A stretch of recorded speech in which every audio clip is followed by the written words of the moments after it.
What's going on, folks? Ted from Nerd Immersion here, and let's do the TLDR version of the Druid and Paladin from the most recent Unearthed Arcana.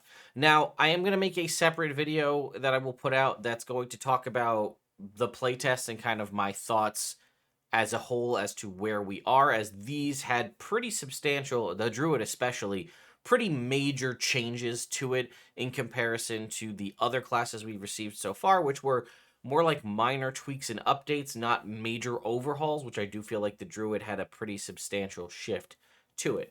Again, I did a several hour-long live stream where we reviewed this in full, so I'll try to get out the TLDR version here and try to keep it short, but there was a lot of content here, so I'll do my best. It is 30 pages, so we're just going to try to zip through it.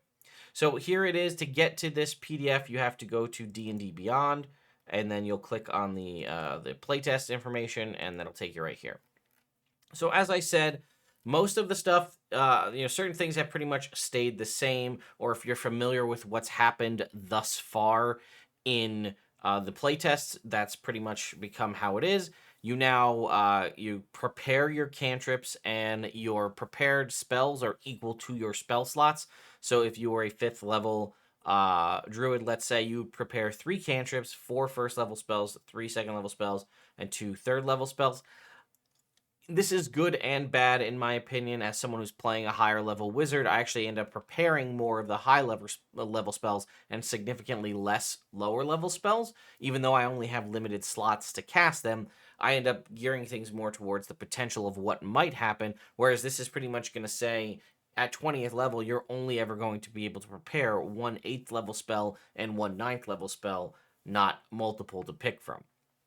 So that remains the same. A lot of the base stuff has pretty much kept the same as well, as far as proficiencies, hit dice, and so on. One thing to note, though, is that Druids no longer have proficiency with medium armor. We don't know what medium armor looks like in 1D&D, so maybe there's no actual change there. I'm not sure.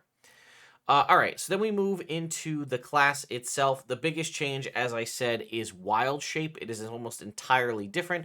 You also now get access to Wild Shape at level 1, and it's no longer just its own thing. It is part of a new feature called Channel Nature. And this is kind of giving us the base mechanic that we're going to see for all of the priest classes, which is the Cleric, Druid, and Paladin. They have a channel feature, whether that's channel divinity or channel nature, and that's sort of their inherent mechanic. Also, channel nature and channel divinity for the Paladin have been adjusted, and that is apparently going to be retroactively applied to the Cleric in a future update, which is you can use it twice. You gain back 1 expended use when you finish a short rest, and get them all back when you finish a long rest. Previously, the Cleric, I think, had proficiency bonus times per long rest, and then if you took a certain aspect in their holy order, it gave them 1 back on a short rest. They're changing it apparently to match this, which is also further confirmation that short rests apparently are not going away.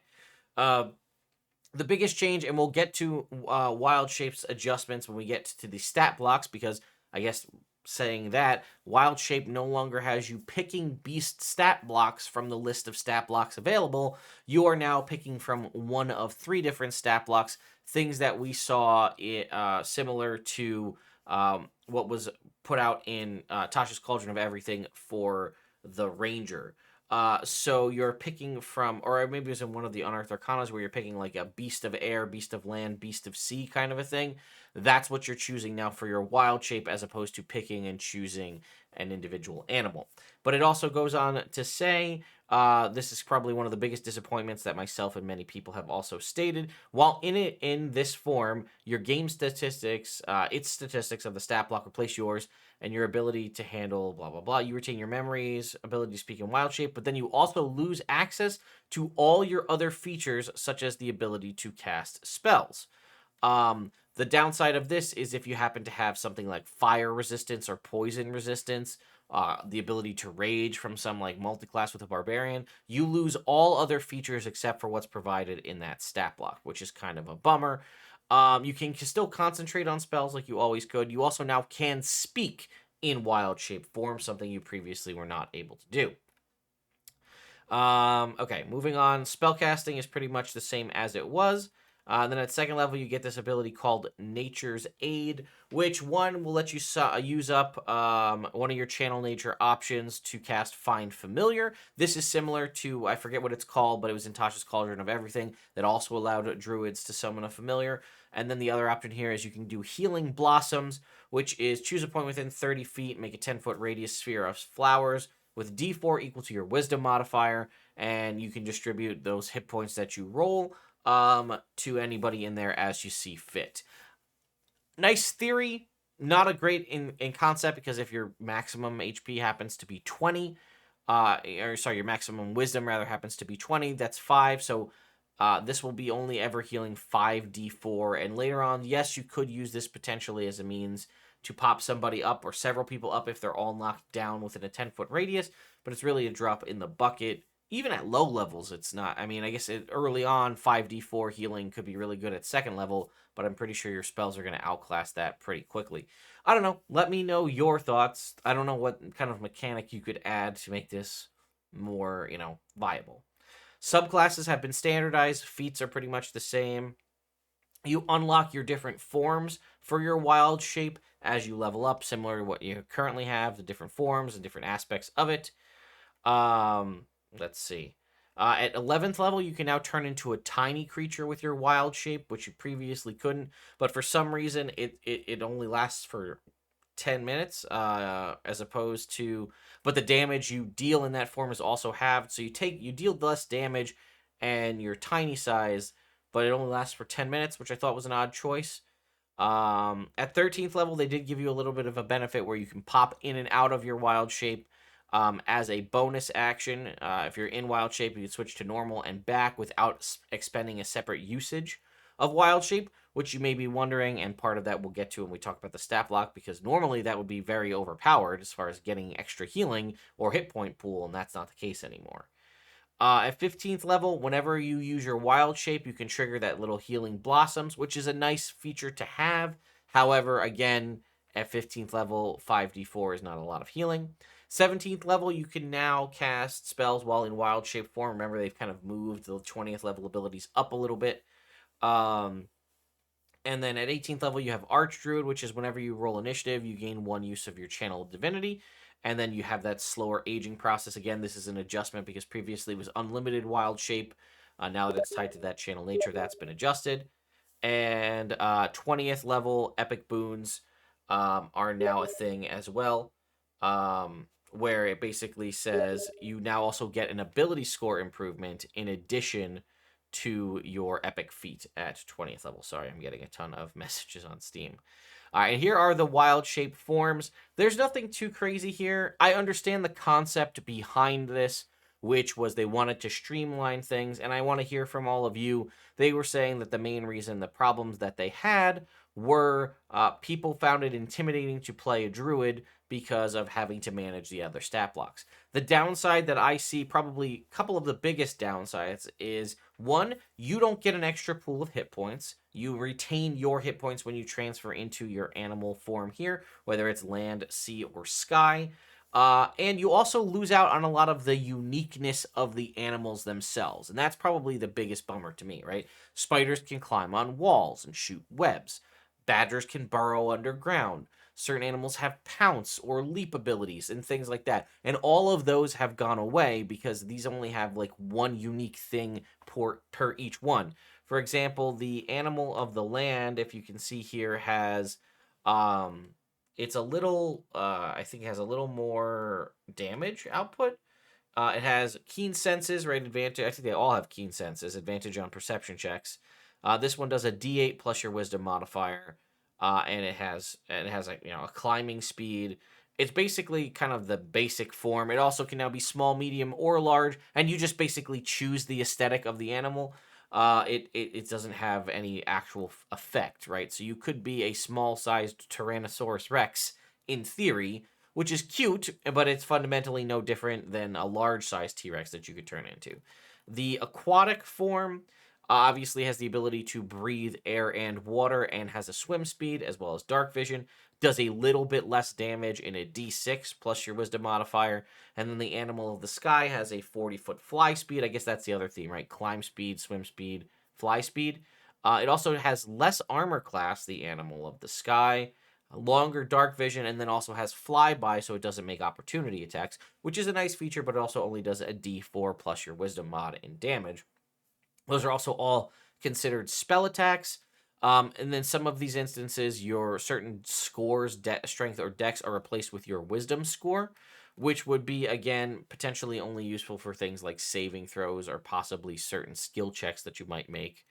For example, like a dexterity saving throw.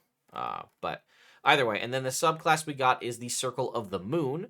And then it retains some of the features that you're come to know, right? You can still transform as a bonus action, which is nice. And then while you're in wild shape, you can cast any spell you currently have from the Abjuration School, which is mostly just healing spells because they shifted all healing spells to Abjuration now. And previously, you could expend a spell slot to just inborn heal. Now you can cast a spell, I guess, as part of it. That's how that works. You can also unarmed strike as a bonus action. Jury's still out on whether that works outside of animal form or not. You also can no longer turn into an elemental, which I think is kind of a bummer as well. Basically, you choose an element when you wild shape, and while in that form, you get resistance to that damage type, and your damage that you deal can choose to do that. And then it just has an aesthetic of that. At 10th level, you deal extra damage with your strikes, so D6 extra damage.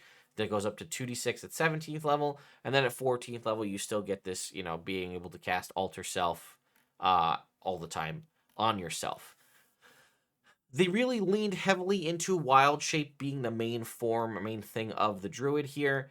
And personally, my opinion, I talked about it at length in the live stream. I don't think this is the best move. I understand the concept of streamlining. I think perhaps giving temporary hit points or something to add a little bit of survivability here. But basically, I think there was a lot of interesting and, like I said, unique abilities of different creatures to do different things, right? Hey, we need to climb up a wall. Oh, let me turn into a spider.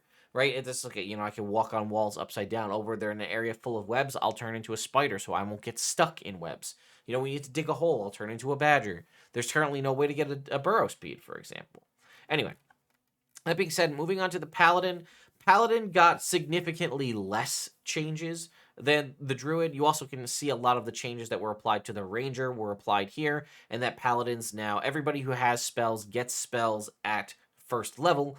I'm still not 100% sure how I feel about this. I may make another video on this in the future, but previously, Paladins and Druids got their spell casting at second level. Is that big of a change? I guess not really, ratcheting it back to first level. They're still only getting up to 5th level spells. They're just getting access to their magic a little bit earlier, which I think is probably a good call overall, a little more versatility, especially because some of those first levels can be kind of rough for half casters. Everything else pretty much remains the same here as far as proficiencies.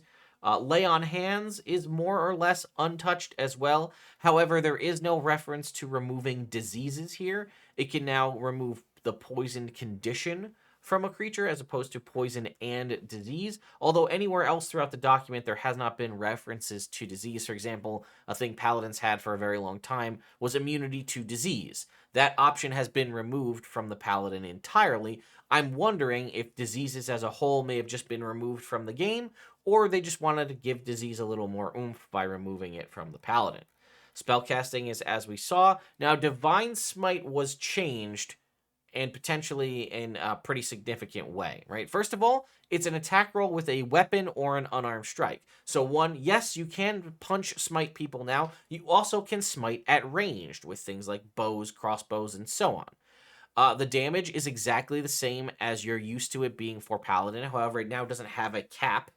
If you multi-class and have access to higher level spells, you can now use those higher level spell slots to smite. So that's an option that you have. However, you can only do it once per turn, and you can't do it on the same turn in which you cast a spell. This is a little bit of a bummer to me. I understand the concept of not being able to do it more than once a turn. I think the limiting it to not being on a turn you cast a spell also seems a little off to me, because now Paladins have access to things like Healing Word, and being able to smite and do damage to somebody in one action and then heal somebody else a little bit extra as a bonus action feels very Paladin to me. And to limit it and I think the concept is they changed all of the smite spells, and I think the reason that they did this specific line here is that you couldn't hit somebody with divine smite and then smite spell somebody or combo them into do like a big hit all in one turn. Because the way they changed the smite spells as well, you don't like preempt them and then attack. They kind of happen on a hit. And I'll talk about that. So I like a lot of what they're doing here. There's a lot more versatility, and I'm even okay with it being limited to once a turn. But I don't think the spell limitation should be there.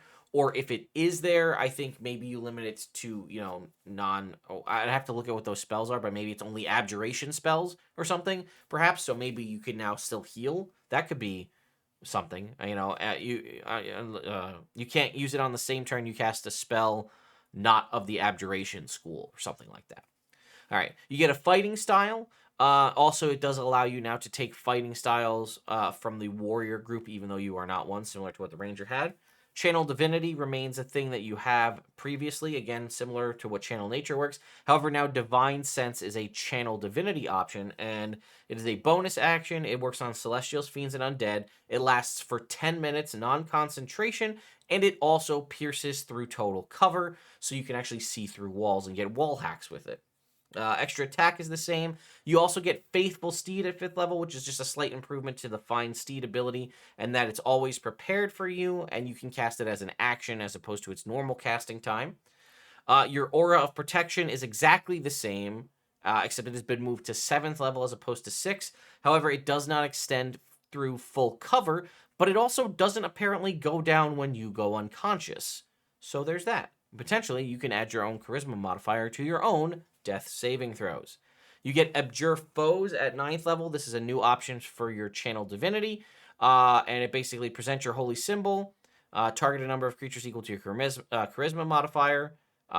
Any targets, that doesn't really matter what they are. They must make a wisdom saving throw or be dazed and frightened for 1 minute, or until they take damage. On a successful save, they have the dazed condition for 1 minute until it takes any damage. So it's dazed and frightened initially. Even if they succeed, which I missed on my original read-through, even if they succeed, they're dazed for a minute. So this is another use of your Channel Divinity. Radiant Strikes comes on at 11th level. This used to be called Improved Divine Smite. When you hit a target with an attack roll using a simple or martial weapon, it does an extra d8 radiant damage. I don't know why this doesn't also apply to unarmed strikes, but either way, you can still continue to smite at range and deal an extra d8 damage even at ranged at 11th level. Aura of Courage, which gives immunity to the frightened condition, is now at 13th level as opposed to 10.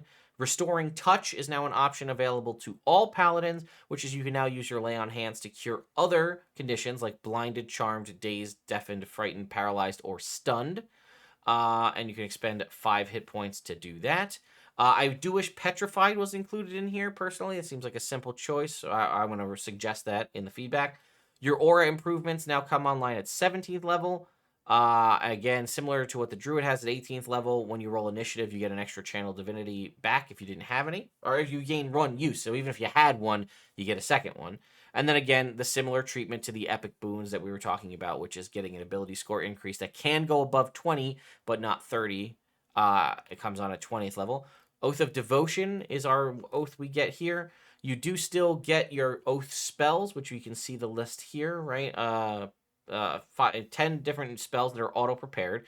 You also get an option here called free casting. You can cast one of your prepared spells from this feature without expending a spell slot once per long rest. So one of these 10 spells you can cast once a long rest for free. Then you get your Sacred Weapon option, also at 3rd level. They did change this to now be a bonus action, which is nice, which turns that weapon, it now adds your Charisma modifier to the attack rolls you make. And you can cause it to deal normal or radiant damage. It also sheds light.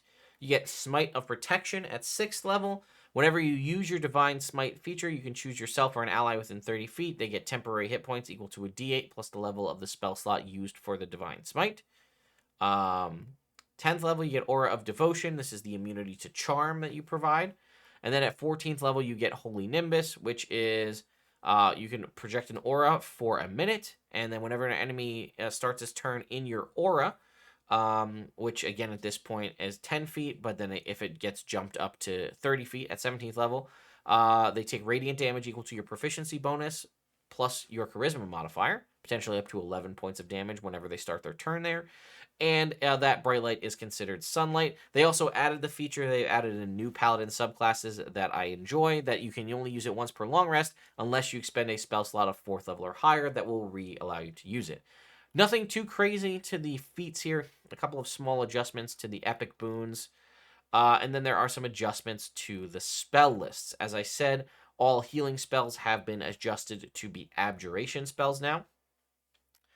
And then again, the biggest shift is the smite spells now all trigger on a hit, but they use your bonus action. It feels like they should use your reaction because that's typically how reactions work, but it's designed so that they will only work on your turn. You hit somebody with an attack, so you don't expend it, and you can then use your bonus action to cast one of these smite spells. Oh, something I forgot to mention, which was a big deal, and I can't believe I missed it, regarding Divine Smite for Paladins. It appears as though it no longer doubles the dice on a critical hit. Because it is written, immediately after you hit a target with an attack roll using a weapon or unarmed strike, you can expend one spell slot to deal radiant damage to the target. The damage is blah, blah, blah. The way I read that is it is not extra damage added onto the attack. It is after you use an attack roll, you then also do this damage. In a similar fashion to something like Brutal Critical, how Brutal Critical doesn't double the dice, it just adds additional damage on top. Whereas reading the Smite spells, it appears to me that they do, in fact, double the damage if you crit with them. For example, it says, the target hit by the strike takes an extra 5d10 force damage. The way I read that is that's just additional damage on top of the attack that you're using your bonus action to kick off. Again, Banishing Smite has this new mentality of how this works. It also functions like the new adjustment to the Banish spell, so it's not as good as they get to save every turn.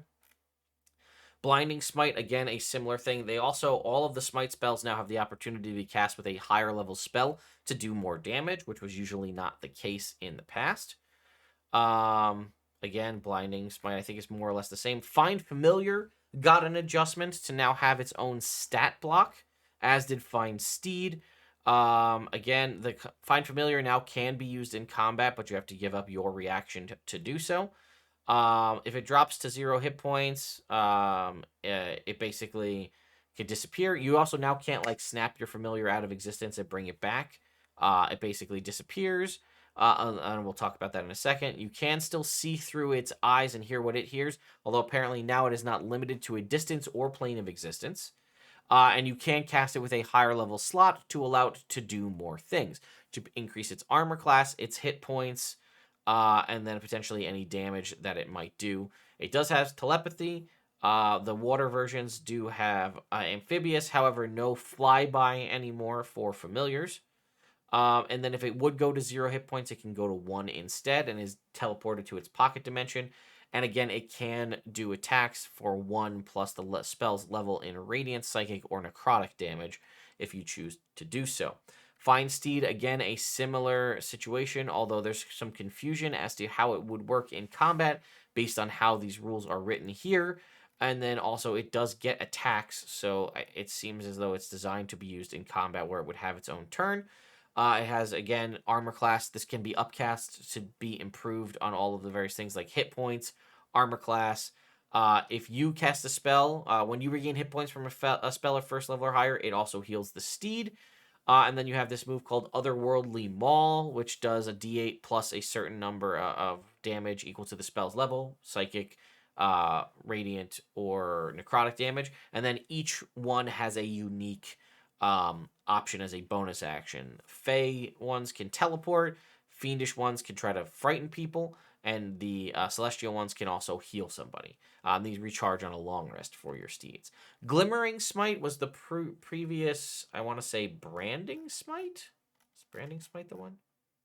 Yeah, and it is way better. It's probably one of the best smite spells out there. Still functions with the bonus action that we talked about. It is concentration up to a minute, but when the target, you hit them, they take an extra 2d6 radiant damage. If they're invisible, that ends. And in addition, until the spell ends, which again, concentration up to a minute, they shed bright light and attack rolls against them have advantage. So this is essentially an offensive version of Fairy Fire, where you hit somebody, They don't get a saving throw, by the way. I don't know. This Fairy Fire, they have to make a dexterity saving throw. This, the only thing that triggers it is you hit them, and then you've basically applied Fairy Fire to them without them needing to make a saving throw. And as long as you, as the Paladin, again, who may have boosts to your saving throws due to your charisma, can just maintain that, you can provide Fairy Fire benefits to the whole party by just hitting somebody, which is awesome. Searing Smite, again, I think the main difference here is, again, the way the mechanics work for casting it, as well as all of them now have the opportunity to be upcast. Spare the Dying got adjusted to now it just provides 1 hit point. So basically, if you touch somebody and you Spare the Dying, you actually heal them to 1 hit point, allowing them to get back into the fight. An interesting choice for a cantrip. I'm on board. I like it. Staggering Smite, again, similar things. Although, yeah, Staggering Smite, similar things. Thunderous Smite, the same things. Wrathful Smite was shifted. It is a Wisdom saving throw. It used to be a Wisdom check to succeed on it, and it used their whole action to try to break it, which made it stupidly broken. And it is now, they get the saving throw at the end of each of their turns.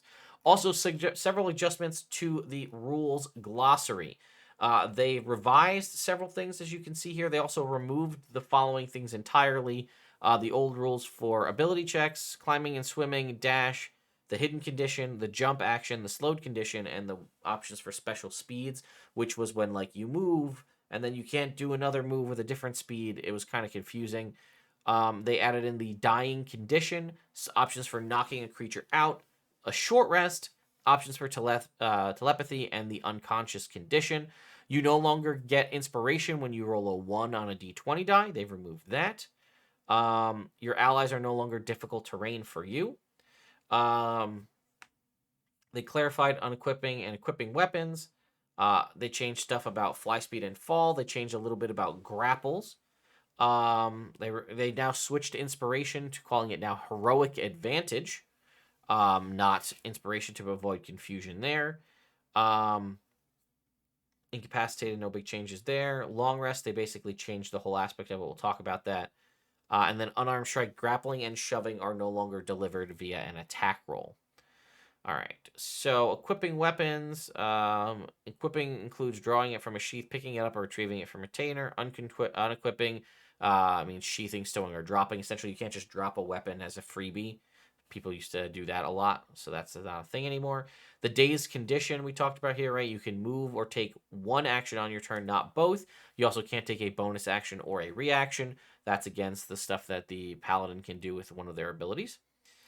Okay, scrolling down. The dying condition. When you have 0 hit points, you are considered dying. You have the unconscious condition, and at the start of each of your turns, you must make a death saving throw. If you roll 10 or higher, you succeed. Otherwise, you fail. And it says you basically go until you have 3 similar death saving throws that we're used to. If you roll a 1, it counts as 2 failures. A 20, you get a hit point back. 3 failures, you die. 3 successes, you gain 1 hit point. However, the condition ends on you, but you're still unconscious and start a short rest. You remain unconscious until you regain any additional hit points, or until another creature uses an action to administer first aid to you, which requires a DC 10 medicine check. And again, if you take damage, you suffer a failure. If it's a critical hit, you suffer 2. But more importantly, this is important because if you succeed, you get a hit point, and you automatically start a short rest. There are certain things that say you can only use them if somebody's has at least a hit point left, so that would now technically trigger for this as well. Again, grappled condition, they said you can move or carry, grappler can drag or move you. When it moves, but every foot of movement costs 1 extra foot, unless you are tiny or 2 or more size larger than the grapplers, right? It's not difficult terrain as far as moving them if they're very small or you're very big. And then the escape from a grapple is an athletics or acrobatics check against the grappler's escape DC. Ending the condition. The condition also ends if the grappler is incapacitated. No more heroic advantage on a natural 1. Nothing really changed here too much. Oh, this is all the same. Knocking a creature out. When an attacker would reduce a creature to 0 hit points with a melee attack, the attacker can instead reduce the creature to 1 hit point. The creature then has the unconscious condition and starts a short rest. The creature remains unconscious until it regains any hit points or until someone uses an action to administer first aid. So it's not like they can just get like they can knock them out and then somebody just wakes them up. They're unconscious with a singular hit point, but then again, somebody can just wake them up. But they need to do first aid or use magic to heal them.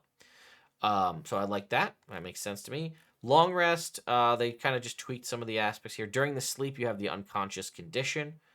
Regain all lost hit points, all lost hit dice. Hit point maximums are restored. Ability scores are restored. Exhaustion decreases by 1. And they added this bit here, right? If any of your features are recharged on a long rest, they now recharge. And then they just clarified a little bit more again about the interrupting the rest part of it. Moving on. Also, this is the reason. Also, I feel like I had said it under one of them. What was I talking about? That there's a magic action because there's a reason for that. Oh, I lost my train of thought. I think it might have been. Oh well, we'll keep going. Yeah, I lost my train of thought. All right. Anyway, let's see. Oh, this is why. Knocking out a creature. It says when an attacker would reduce a creature to 0 hit points with a melee attack. So if you happen to have people were like, oh, can I do it with like a spell or possibly like if anything you would do turns it into a magic action, which is the action of using a spell, it does not apply. It also specifies melee attack, so you can't do something like hit somebody with a bow, like with an arrow to knock them out, unless you're DM and you work out some special rules. So again, no knocking people out with magic. Which I think was always the thing, but sometimes I've heard a lot of people try to use that as a justification. Short rest, not too much here. It does also now specify that when you roll hit dice on a short rest, you can start with one, roll it, see what you get, and then choose to roll another one. You don't roll a whole bunch at once. You just roll them in consecutive order. That way you're not expending extra hit dice that you didn't want to, which I do appreciate. They also did have this little note here. The upcoming article on warrior classes will include new weapon options. Those options will differentiate weapons from each other more clearly. For example, the short sword and scimitar will have different roles to play in the game. So I'm looking forward to seeing that as well. Telepathy didn't have too much crazy here. They don't need to see a contacted creature. Basically, they just need to speak a language. They don't necessarily speak the same language to communicate. And then again, we have the unconscious condition here. If you have the incapacitated and prone conditions, you have the incapacitated and prone conditions, and you drop whatever you're holding. When this condition ends, you remain prone. Your speed is 0 and can't change. Attack rolls against you have advantage. You automatically fail the strength and dex saving throws. Any attack roll that hits you is a critical hit if the attacker is within 5 feet, and you are unaware of your surroundings. Meaning, also, again, for the people that are like, am I aware of if I'm sleeping? Like, do I hear something going on? It's specifically stated in long rest, if you are asleep, you have the unconscious condition. Therefore, you are unaware of your surroundings. And then again, and you no longer need to hit somebody to trigger, grapple, or shove, rather than it just being kind of an auto-applied thing. It now says the target must succeed on a strength or dex saving throw, or it has the grappled condition, or they must succeed again on a strength or dex saving throw or be pushed prone. It's like, it's part of the unarmed strike, but it's no longer like I hit you and then I can choose to do this instead of dealing damage. There you go, folks. That is my TLDR version. As per usual, these are about 30 minutes long, but there's a lot to cover, and there was a lot of significantly new stuff. I hope I didn't leave anything out. I tried to cover everything. And like I said, be on the lookout for another video just kind of regarding this and like, how, like, was this change, all of these changes too much, too little, or was it really what you ultimately want to do when you're doing a playtest? Let me know your thoughts and opinions in the comments down below. I'll see you all next time.